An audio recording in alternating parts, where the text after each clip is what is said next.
Konsortzio taldea Kursalen izango da. Mozedadesetik gaur arteko ibilbideko abesti esanguratsuenak eskainiz.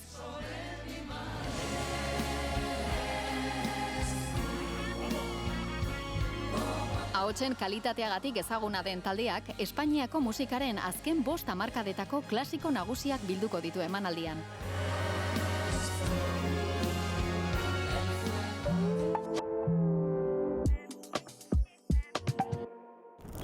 Equipo estupendo, dígame. Ekipo estupendo ikuskizunak umorea eta zirkuaren lenguaia uztartzen ditu.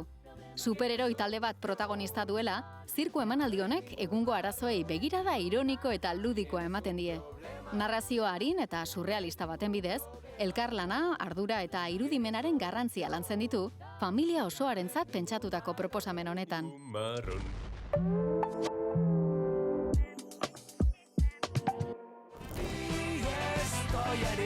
Bonus track jaialdiaren 2. edizioa ospatuko da Durango larunbatean.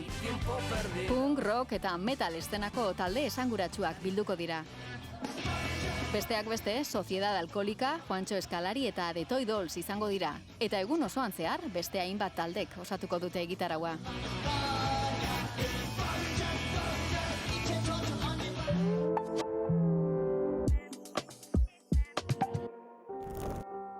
Ane Zubeldia kontra poesia liburuaren inguruan mintzatuko da bihar Hondarribian.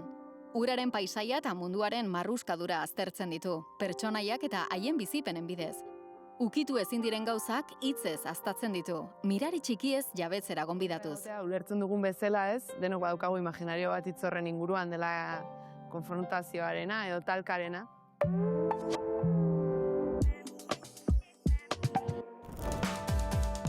Alejo Orbegozoren alter ego musikala da Ke Lepo. Felix Buff bateria jolearekin batera, izpi diskoa aurkeztuko du Gasteizen, sintetizadoreak eta bateria bateratuz. Atmosfera emozionalak sortzen dituzte elektronika abangoardistako formatu baten bidez. Kontzertua Ingudea zikloaren parte izango da, euskal tradizioa eta sormen garaikidea lotzen dituen programazioaren baitan. Kulturplanik onenak EITB-ren eskutik.